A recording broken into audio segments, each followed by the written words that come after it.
一只大嘴怪鸟闭上眼睛，瞬间化身为一截枝干，与周围的树木融为一体。不仔细瞧，还真辨认不出来。不仅如此，这种鸟一生下来就要学习伪装术。作为一种猛禽，这活的是不是太憋屈了？到底是什么鸟需要拥有如此高超的伪装习性？这里是万物灵，欢迎关注熊探长，带你探索有灵万物。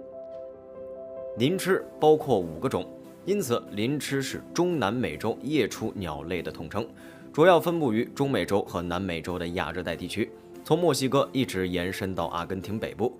令人惊喜的是，在我国的广西深山中，曾发现过鳞翅的身影，甚至还成功抓到过活体。鳞翅通常是中等体型的鸟类，体长在21到58厘米之间。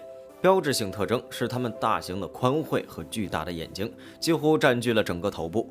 喙虽然又宽又大，但却非常短，几乎不突出于脸部。曾有人戏称，鳞翅只不过是一张会飞的嘴巴和眼睛。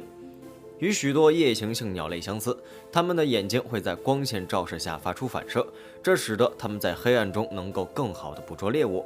然而，这些大眼睛在白天可能会对潜在的捕食者显得非常显眼，因此它们常常闭着自己的眼睛。但不用担心，鳞翅的眼睑上有不寻常的缝隙，即使闭上眼睛，这些缝隙也能让它们感觉到周围的运动。这种特殊的眼睑结构，使得鳞翅在闭眼休息时，仍然保持着对周围环境的警觉，更有效地适应夜间狩猎和白天休息的生活方式。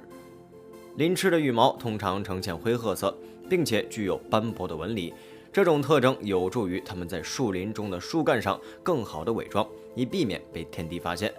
当然，这只是鳞翅伪装术的初级技能，在生活习性上，这种奇特的鸟儿则展现出了更为精湛的伪装技能。鳞翅是高度夜行性的鸟类，独居，通常在夜间活动。同时，鳞翅的腿和脚非常弱，主要用于栖息。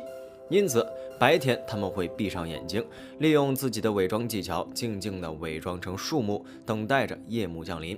夜晚，它们则展开短途飞行，捕食飞虫，如蛾、甲虫和蟋蟀等。鳞翅在觅食时，凭借自身的伪装技能，直接张开血盆大口，等着不长眼的小飞虫们直接撞进来。鳞翅是一种一夫一妻制的鸟类，父母双方都分担着孵化蛋和抚养幼鸟的责任。与其他大部分动物不同，鳞翅不会搭建富有装饰的巢穴，而是直接将单个卵产在树枝的凹陷处或腐烂的树桩顶部，那里就是它们的巢穴了。在白天，通常是雄性鳞翅来孵化蛋，然后在夜间父母双方轮流照顾。不过，这种轮转工作很少发生，因为很可能会引起天敌物种对巢穴的关注，增加了一家3口的风险。鳞翅的孵化期大约为1个月，雏鸟期约为2个月，这对于鹭鸟来说是一个相当长的时间。雏鸟的羽毛是白色的，没有伪装能力，因此通常会像个小企鹅一样藏在父母的身下。一旦它们长大到无法隐藏在父母的羽毛之下时，它们就会模仿与父母相同的姿势，僵直在树上，伪装成一根树干。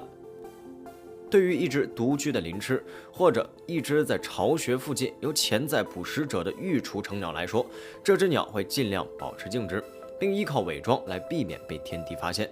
如果这种策略不起作用，鳞翅则可能会采取威吓行为，例如张开喙、瞪大眼睛、发出响亮的声音，或者干脆飞到天敌够不到的地方。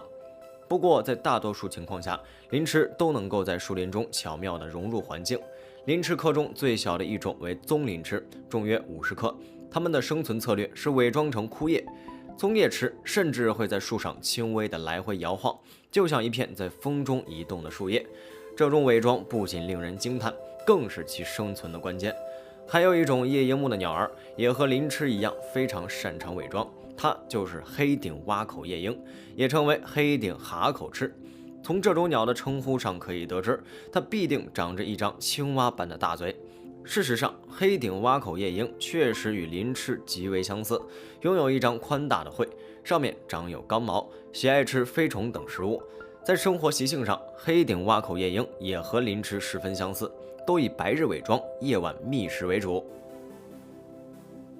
你以为这是树枝吗？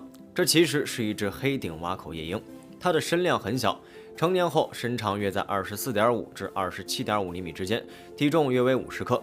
它们的外表独特，羽毛呈棕灰色，呈现出柔软而斑驳的特征，与树皮相似，为其提供了出色的伪装能力。这种伪装不仅帮助黑顶蛙口夜鹰在白天躲避捕食者，还让它们能够在夜间猎食昆虫。远远看过去，还真以为那一只普通的一节枯木。黑顶蛙口夜鹰也是一夫一妻制的鸟类。它们选取树枝或树杈上的凹陷处，以自己腹部的羽毛搭建巢穴，并进行繁殖。繁殖季节通常在每年的4月至6月，通常由雄性负责孵化卵并喂养幼鸟，雌性则在夜间进行领地防御。黑顶蛙口夜鹰的栖息地遍布亚洲的热带地区。值得一提的是，在我国的云南省也有黑顶蛙口夜鹰的身影。2021年，云南普洱诺扎杜省级自然保护区内，巡护山林的工作人员在工作过程中偶然发现了一只黑顶蛙口夜鹰，并近距离拍摄到了它的清晰照片。画面中，黑顶蛙口夜鹰正安静地栖息在一根树枝上，带有纹理的羽毛几乎和斑驳的树干融为一体。它静悄悄地伪装着自己，只为等待着黑夜的来临。因为我国发现的黑顶蛙口夜鹰种群数量较少，因此被列为国家2级保护动物。在大自然的舞台上，林鸱和黑顶蛙口夜鹰都以其精湛的伪装术展现了生存的智慧。它们仿佛是大自然的魔术师，将自己融入树枝和树干之间，与环境完美融合，游刃有余地躲避着捕食者的眼睛。这种独特的生存策略不仅令人叹为观止，更深层次地反映了生命对于生存的渴望与努力。非常感谢您看完本期万物灵，欢迎点赞、评论、加关注，您的关注是熊探长探秘的最大动力。